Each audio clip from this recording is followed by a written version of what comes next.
तो आज हम लोग जेईई मेन 2020 का ये क्वेश्चन सॉल्व करेंगे। ये हम दो तरीके से करेंगे। पहला तो जो कन्वेंशनल तरीका होगा काइनेमेटिक्स के इक्वेशंस को यूज़ करते हुए, और दूसरा हम वेलोसिटी टाइम ग्राफ को भी यहाँ पर यूज़ करके इस क्वेश्चन को सॉल्व करेंगे। उससे क्या होगा, वेलोसिटी टाइम ग्राफ इस तरह के कॉम्प्लेक्स सिचुएशन में हम किस तरह से यूज़ करेंगे, इसे जान जाने से आप वेलोसिटी टाइम ग्राफ को अलग अलग सिनेरियो में इम्प्लीमेंट कर सकते हैं, उसे यूज़ कर सकते हैं। देखिए, सबसे पहले क्वेश्चन सिनेरियो क्या है। यहाँ पर कहा गया एक helicopter rises from rest on the ground, मतलब ये ग्राउंड में रेस्ट है, रुका हुआ है ग्राउंड में, और ये वहाँ से राइज करता है vertically upwards with a constant acceleration g। well, g acceleration due to gravity भी है। g का एक सर्टन वैल्यू होता है, जैसे कि नॉर्मली हम लोग 9.8 मीटर पर सेकेंड स्क्वायर्ड या 10 metre per second squared assume करते हैं। तो इसका जो एक्सेलरेशन है और एक्सेलरेशन ड्यू टू ग्रेविटी जो है, दोनों का मैग्नीट्यूड सेम है। ये जो चढ़ रहा है, लेट्स से g इज 10 मीटर पर सेकेंड स्क्वायर्ड, तो ये हेलीकॉप्टर जिस एक्सीलरेशन से राइज कर रहा है वो एक्सीलरेशन है 10 metre per second squared. Obviously हम 10 मीटर पर सेकेंड स्क्वायर्ड को यूज नहीं करेंगे, क्योंकि यहाँ पर सिर्फ जी कहा गया है। कहने का मतलब ये है, ये जिस एक्सीलरेशन से ऊपर की तरफ चढ़ रहा है, एक्सीलरेशन ड्यू टू ग्रेविटी का वैल्यू भी उतना ही है, बट दैट इज डाउनवर्ड्स। तो नॉर्मल सेंस है, वो acceleration due to gravity downwards है, और ये उसी मैग्नीट्यूड से ऑब्वियसली डायरेक्शन अपोजिट होगा। ये एक्सेलरेट कर रहा ऊपर की तरफ। इसका इंजन है ये जो मूव कर रहा है, इसका जो ब्लेड्स मूव कर रहा है, उसके कारण उसे थ्रस्ट मिल रहा है, जिसके कारण इसे एक्सेलरेशन मिल रहा है, and the magnitude is the same as acceleration due to gravity. A food packet, खाने का एक पैकेट को ड्रॉप किया गया उस हेलीकॉप्टर से। जब ये हेलीकॉप्टर h हाइट में पहुंचा है, मतलब ये जो हेलीकॉप्टर है ये यहाँ से ऐसे मूव कर रहा है, इस तरह से ये एक्सेलरेट होके मूव कर रहा है। जब ये एक सर्टेन हाइट तक पहुंचा, लेट्स से इस हाइट तक पहुंचा, और वो हाइट जो है वो हाइट है h, वो हाइट है यहाँ से यहाँ तक h, वो हाइट है, और इस समय एक फूड पैकेट को ड्रॉप किया गया यहाँ से, लेट्स से एक फूड पैकेट को यहाँ से ड्रॉप किया गया।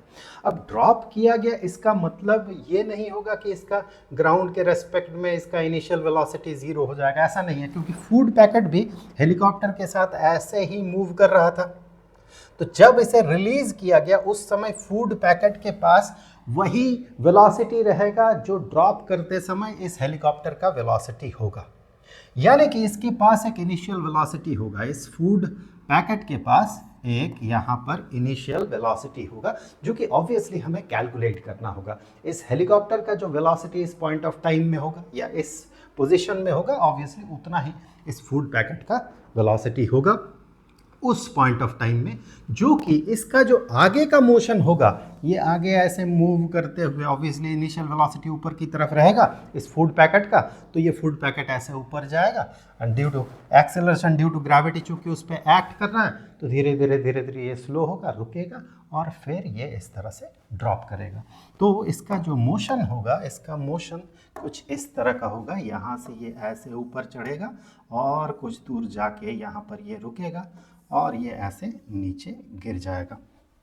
ऑब्वियसली मोशन का डायरेक्शन रिवर्स हो रहा है, तो ऑब्वियसली इसे टॉप में जाकर रुकना होगा यहाँ पर, तब जाके इसका डायरेक्शन रिवर्स होगा, और यहाँ पर इसका लेट्स से वेलोसिटी जो है v टॉप वो ज़ीरो होना चाहिए। हमें सबसे पहले तो इस जगह पे इस बॉडी का, फूड पैकेट का जो वेलोसिटी होगा वो हमें सबसे पहले पता करना होगा। हाँ, क्वेश्चन में ये कहा गया कि जब ड्रॉप किया गया उसके बाद इस फूड पैकेट को ग्राउंड को रीच करने में कितना समय लगेगा, यानी कि इस मोशन में, यहाँ से लेके इस वाले मोशन में, यहाँ तक गिरने में, यहाँ से लेके ऐसे यहाँ आते हुए ग्राउंड को छूने में इसे कितना समय लगेगा। तो हमारा पहला टारगेट क्या होना चाहिए, to find out this velocity of this food packet, जो कि एग्जैक्टली बराबर होगा इस समय में हेलीकॉप्टर का जो वेलोसिटी होगा। लेट अस से ऑब्वियसली यहाँ पर इसका इनिशियल वेलोसिटी हेलीकॉप्टर का 0 था, यहाँ पर u इज इक्वल टू 0, और यहाँ पर इसका जो वेलोसिटी होगा वही फूड पैकेट का वेलोसिटी होगा, let's say that is v, होना भी चाहिए इसका और इसका वेलोसिटी इस जगह पे सेम होगा। तो ये v किसके बराबर होना चाहिए, तो कौन सा इक्वेशन हम यूज करेंगे। आप देखिए कहा गया इस कॉप्टर का एक्सेलरेशन जो है ये g के बराबर है, इसका एक्सेलरेशन g के मैग्नीट्यूड के बराबर है। तो फिर हम यहाँ पर कह सकते हैं ऑब्वियसली पॉजिटिव जी, ऊपर की तरफ कंसीडर करें पॉजिटिव, तो यहाँ पर acceleration is equal to positive g, जबकि ये बॉडी जिसे रिलीज किया गया उस पर डाउनवर्ड जी एक्सेलरेशन लग रहा, उसके लिए जब हम मोशन का इक्वेशन यूज करेंगे तब हम इसके लिए कहेंगे acceleration of this food packet जो कि नेगेटिव जी के बराबर होगा। इसका एक्सेलरेशन, हेलीकॉप्टर का जो एक्सेलरेशन है वो जी के बराबर कहा गया है।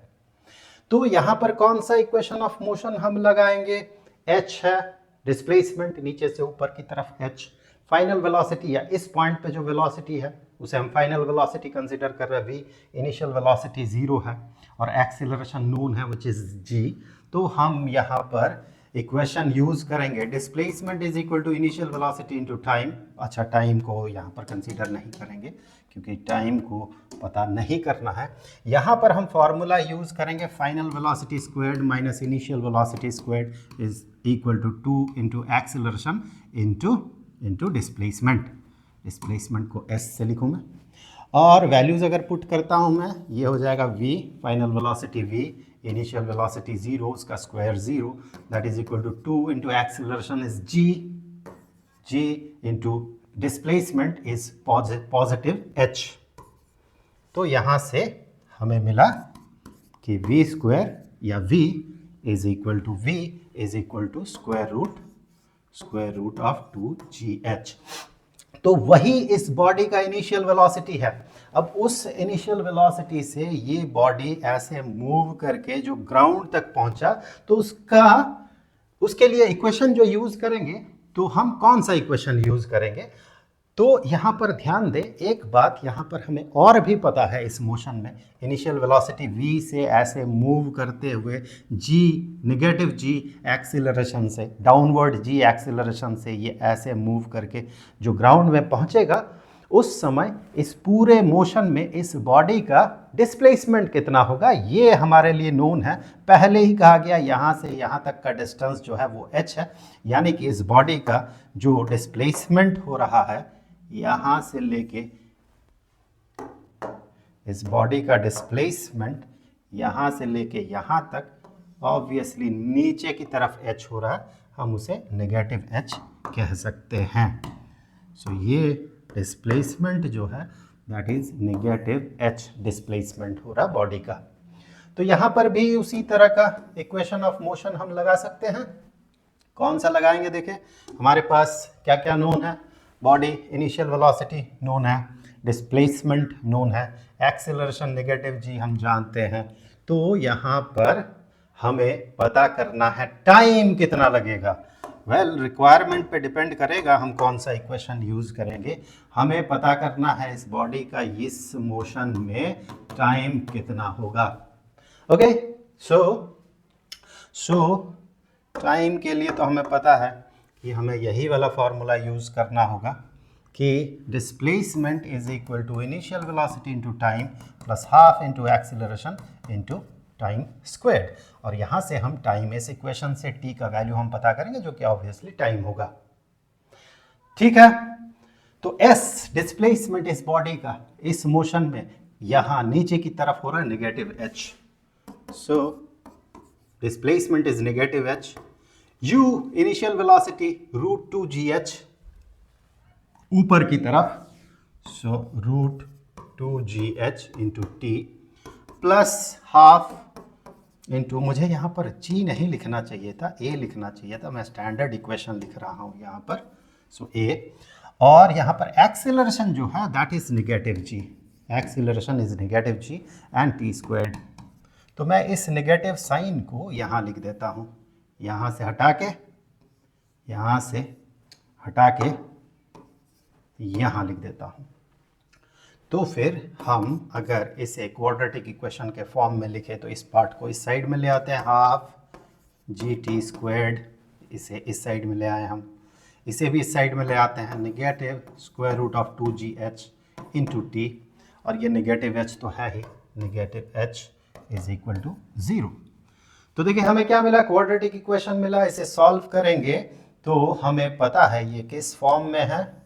ये जो है इसका फॉर्म अगर आप देखें तो this form is a t squared plus b t plus c is equal to 0, इस फॉर्मेट में है। तो इसके लिए t के लिए अगर हम सोल्यूशन निकालते हैं तो t को हम लिख सकते हैं negative b plus minus square root of b square minus 4ac divided by twice of a। ये स्टैंडर्ड इक्वेशन है, और इस स्टैंडर्ड इक्वेशन को इस तरह से हम सॉल्व करते हैं। तो ये इसका सोल्यूशन है। तो उसे अगर हम यहाँ पर पुट करते हैं तो देखिए हमें ये हाफ जी जो है ये a के तौर पे मिलेगा, negative square root of 2gh हमें b के तौर पे मिलेगा, और नेगेटिव h हमें c के तौर पे मिलेगा। तो यहाँ से आगे हम कह सकते हैं for solution for t that is equal to negative b, अब b ही नेगेटिव रूट 2gh है, तो negative b is square root of 2gh plus और माइनस स्क्वायर रूट, क्योंकि दो सोल्यूशन मिलता है क्वाड्रेटिक इक्वेशन में। इस वेरिएबल का t जो वेरिएबल है यहाँ पर, इसका दो सोल्यूशन होगा, एक सोल्यूशन के लिए पॉजिटिव ये प्लस, इसे प्लस करना होगा, दूसरे सोल्यूशन के लिए इसे माइनस करना होता है। सो बी स्क्वायर्ड बी, अब नेगेटिव रूट 2gh का स्क्वायर, नेगेटिव जो कि b है नेगेटिव रूट 2gh, इसका स्क्वायर तो माइनस माइनस मल्टीप्लाई करने से प्लस हो जाता है पॉजिटिव, एंड रूट 2gh का स्क्वायर हो जाएगा 2gh।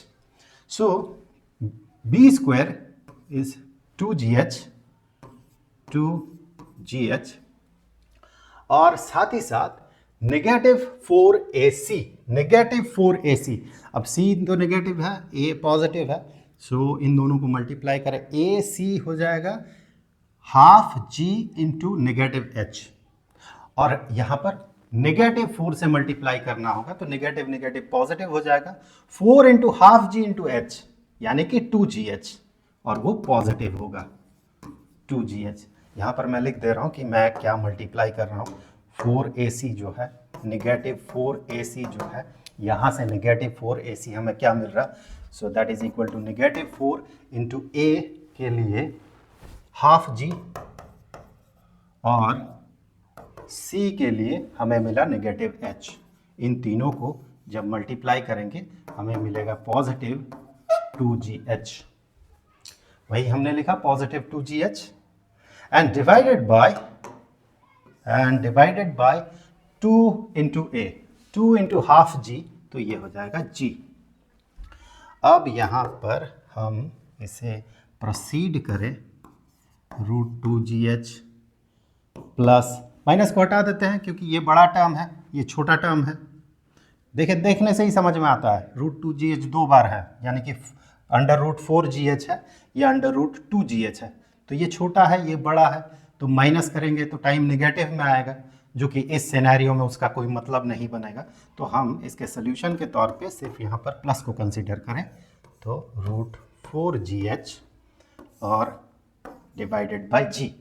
अब आप क्या करेंगे, यहाँ से हम यहाँ से रूट gh को बाहर निकाल लेते हैं, कॉमन कर लेते हैं, रूट gh यहाँ से, और ये g तो है ही, ये वाला g, एंड यहाँ से जो रूट gh को हमने कॉमन निकाला तो यहाँ पर बचा हुआ है रूट 2, और ये plus root 4, and root 4 is equal to 2, root 4 2 के बराबर है, तो वही 2।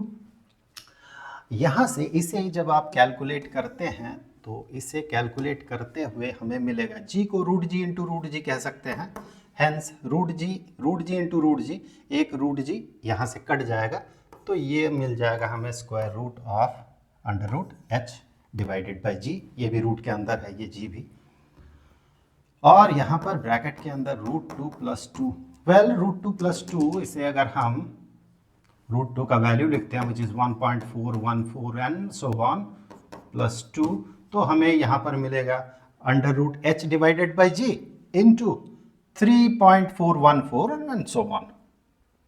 3.414 into square root of h divided by g.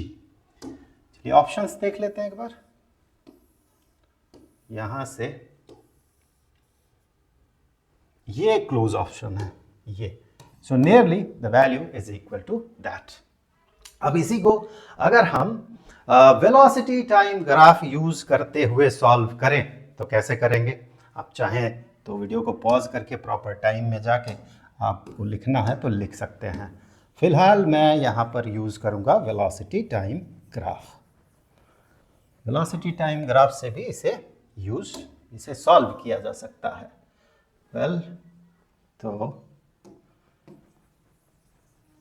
Velocity axis vertical axis होगा. वेलोसिटी एक्सिस पहले मैं बना लूँ. यहाँ पर ये हो गया वेलोसिटी एक्सिस और टाइम एक्सिस हॉरिजॉन्टली ये हो गया टाइम एक्सिस. ये रहा टाइम एक्सिस. और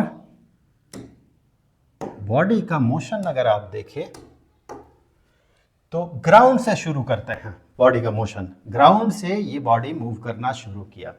इनिशियली ये बॉडी ऑब्वियसली हेलीकॉप्टर के भीतर ही था तो हेलीकॉप्टर के साथ ये बॉडी का भी एक्सीलरेशन हो रहा. जी एक्सीलरेशन से ऊपर की तरफ मूव कर रहा तो ये बॉडी जी एक्सीलरेशन से ऊपर की तरफ मूव कर रहा, यानी कि वेलोसिटी कंटिन्यूअसली ये बढ़ते जा रहा इस तरह से. ऐसे वेलोसिटी बढ़ते यहाँ पर इसका वेलोसिटी v तक पहुँचा. तो ये पॉइंट जो है ये हमें रिप्रेजेंट कर रहा है v को. v वेलोसिटी 0 से शुरू हुआ था. फ्रॉम रेस्ट ये मूव करना शुरू किया था. अब क्या होता है, जैसे ही आप इस बॉडी को छोड़ देते हैं, यहाँ पर हेलीकॉप्टर से छोड़ दिया गया, जी एक्सीलरेशन से ही अब ये बॉडी नीचे की तरफ मूव करने लगा. दैट मीन सेम स्लोप लेकिन नीचे की तरफ अब बॉडी मूव करने लगा. ये जो पॉइंट है ये पॉइंट चलिए आगे बढ़ा देते हैं. ये आगे बहुत दूर तक जाएगा, नीचे गिरना है इसे. ये पॉइंट यहाँ पर वेलोसिटी देखें 0 है. यहाँ पर वेलोसिटी मैक्सिमम था बॉडी का, यानी कि यहाँ रिलीज किया गया. 0 से मूव करना शुरू किया एक्सीलरेटेड हुआ. यहाँ तक बॉडी एक्सीलरेटेड हुआ, अपवर्ड एक्सीलरेटेड हुआ. फिर बॉडी को छोड़ दिया गया, यानी कि इस पे अब इनिशियल वेलोसिटी कुछ है. ये इनिशियल वेलोसिटी इस बॉडी के पास है और साथ ही साथ बॉडी पे अब एक्सीलरेशन नीचे की तरफ जी एक्ट करने लगा. तो इसीलिए सेम स्लोप से ये हमें यहाँ पर वेलोसिटी इस तरह से घटते जाएगा. ये हमें इंडिकेट कर रहा है यहाँ पर वेलोसिटी 0 है, यानी कि ये बॉडी इस समय टॉप में पहुंचा है. उसके बाद वेलोसिटी नेगेटिव होना शुरू किया और यहाँ तक ये बॉडी मूव किया, और यहाँ पर रुक गया. ये बॉडी ग्राउंड को यहाँ पर टच किया. इस जगह पे ग्राउंड को इसने टच कर दिया. तो अगर ग्राउंड को टच किया इसका मतलब ये होगा ग्राउंड से ही मोशन की शुरुआत हुई है. यहीं से इस बॉडी के मोशन को हमने ट्रैक करना शुरू किया, वेलोसिटी को यहाँ पर ड्रॉ करना शुरू किया. यहाँ पर उसका वेलोसिटी 0 था, यानी कि बॉडी यहाँ पर हेलीकॉप्टर के भीतर ग्राउंड में था. अब ये चढ़ते गया, यहाँ पर उसे रिलीज किया गया, इस जगह पे रिलीज किया गया. फिर ये इसके वेलोसिटी के कारण थोड़ा ऊपर चढ़ते गया, यहाँ टॉप तक पहुंचा. सो इस तरह से वेलोसिटी भले ही घटते जा रहा, लेकिन अभी भी ये ऊपर की तरफ ही चढ़ रहा. यहाँ तक ये ऊपर की तरफ चढ़ा क्योंकि यहाँ वेलोसिटी 0 हुआ. फिर वेलोसिटी नेगेटिव होते गया. अब यहाँ से वेलोसिटी नेगेटिव होते गया, नीचे गिरते गया. और इसका मतलब हमें यही मिलेगा कि ग्राउंड से बॉडी जितना ऊपर चढ़ा, ऑब्वियसली ऊपर से ग्राउंड तक गिरा तो उतना ही डिस्प्लेसमेंट हुआ. ये सेक्शन आपको बता रहा है, ये ट्राइंगल का एरिया आपको बता रहा है कि ऊपर की तरफ कितना डिस्प्लेसमेंट हुआ. अब इस पॉइंट पे ये टॉप में पहुंचा, अब नीचे गिर रहा. तो ये सेक्शन आपको वही बताएगा कि ये बॉडी ऊपर से नीचे उसका डिस्प्लेसमेंट कितना हुआ. दोनों को बराबर होना है. तो ये आप ध्यान रखें, दोनों ट्राइंगल्स जो है दोनों को बराबर होना है. अब एक इंटरेस्टिंग चीज कि यहां से लेके यहां तक, यानी हेलीकॉप्टर यहाँ से यहाँ तक पहुँचा, बॉडी यहाँ से यहाँ तक पहुँचा, तो उसके लिए डिस्प्लेसमेंट h है। तो इसका मतलब ये बनेगा कि अगर मैं यहाँ से यहाँ तक कंसीडर करूं और ये जो एरिया बनेगा इस ट्रायंगल का, इस ट्रायंगल के आधा जो एरिया बनेगा वो h के बराबर होगा। सो दिस एरिया, इसका एरिया, ये एरिया h के बराबर होगा, h डिस्प्लेसमेंट के बराबर होगा, बिकॉज ग्राउंड से ऐसे चढ़ा हेलीकॉप्टर और यहाँ पर उस बॉडी को रिलीज किया गया, h हाइट पे जाके रिलीज किया गया।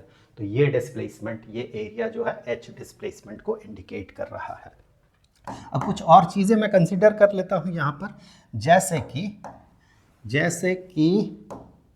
कलर ये चूज कर लो, जैसे कि यहाँ से यहाँ तक जो टाइम है, let us say that time is t, तो उसी तरह से यहाँ तक का टाइम भी जो होगा वो भी t के बराबर ही होगा।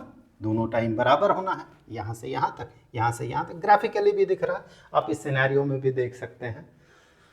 तो अब क्या है, ये अगर t होगा और इसका स्लोप अगर g के बराबर है तो ये हाइट जो है ये gt के बराबर होना चाहिए, gt, क्योंकि एक स्ट्रेट लाइन का स्लोप होता है, एक पॉइंट से, उस स्ट्रेट लाइन के एक पॉइंट से दूसरे पॉइंट को मिलाए और यहाँ से यहाँ पहुँचना है आपको, हॉरिजॉन्टल एक्सिस में मूव करना है, फिर वर्टिकल एक्सिस में मूव करना है।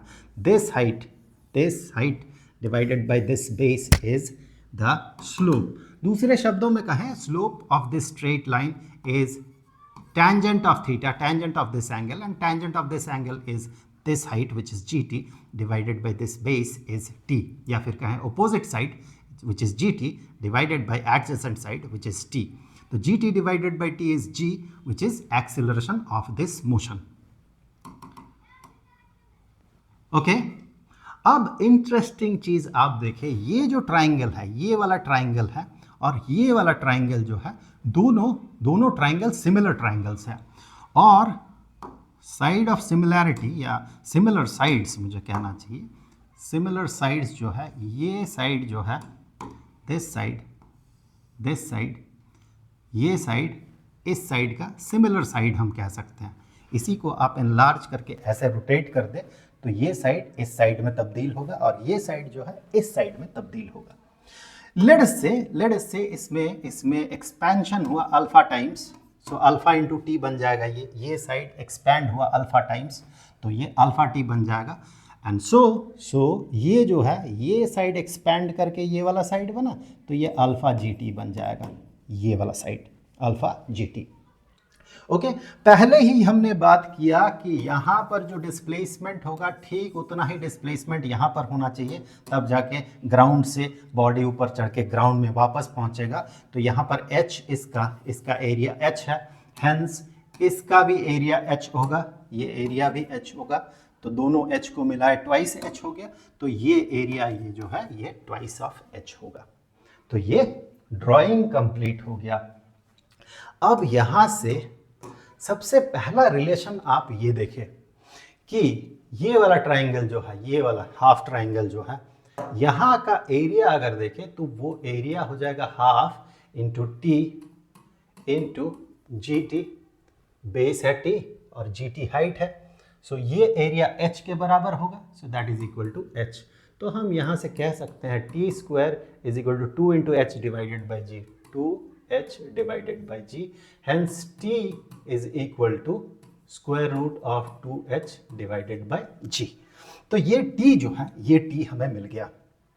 हमें अल्फा t भी चाहिए होगा, क्योंकि इस पॉइंट ऑफ टाइम में बॉडी को ड्रॉप किया गया, छोड़ा गया, ये वो पोजीशन है यहाँ पर, उसे ड्रॉप किया गया यहाँ पर, और हमसे पूछा गया ये ड्रॉप करने के बाद ये ग्राउंड कितनी देर में पहुंचेगा, वही टाइम हमने पता किया था। वेल, यहाँ पर ये टी अलग है, उस टी के साथ वो अलग है, टी टोटल कर देता हूँ मैं, जो टोटल टाइम लगा दैट इज टी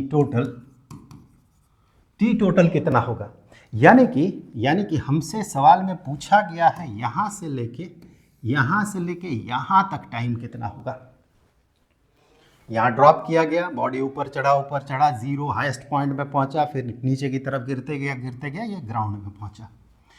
तो अल्फा टी हमें पता करना होगा, T is this one, H और जी के रिलेशन में हमें टी मिल गया। अब अल्फा का वैल्यू हमें पता करना है। तो देखिए इस ट्राइंगल का एरिया अगर देखें, इस वाले ट्राइंगल को अगर आप देखें तो आप इस वाले ट्राइंगल में ये पाएंगे कि half into alpha T into alpha G T into alpha G T जो कि इस ट्राइंगल का एरिया होगा, हाफ इंटू दिस साइड जो कि ट्वाइस ऑफ एच के बराबर है। अब यहाँ से आप देखें half t into g T, ये तो एच के बराबर है, सो हाफ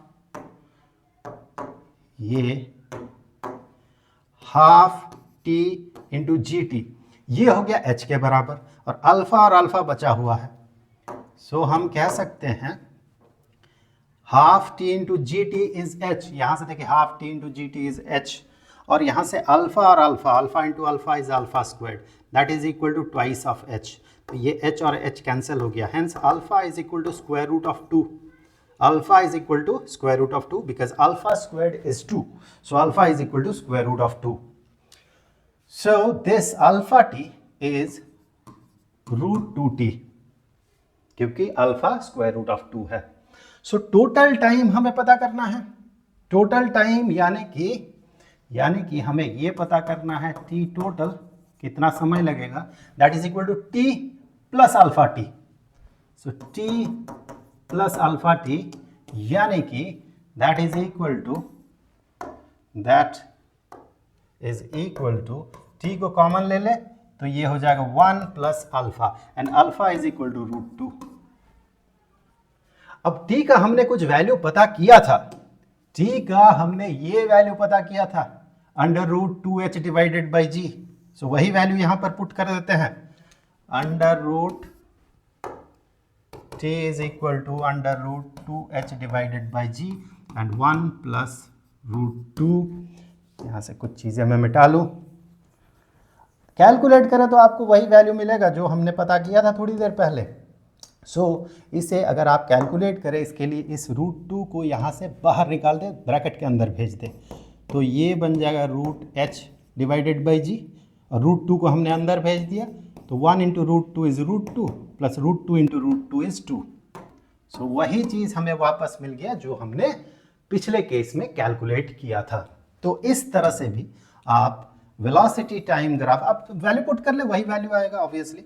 इस तरह से वेलोसिटी टाइम ग्राफ को यूज करते हुए भी हम इस तरह के प्रॉब्लम्स को सॉल्व कर सकते हैं।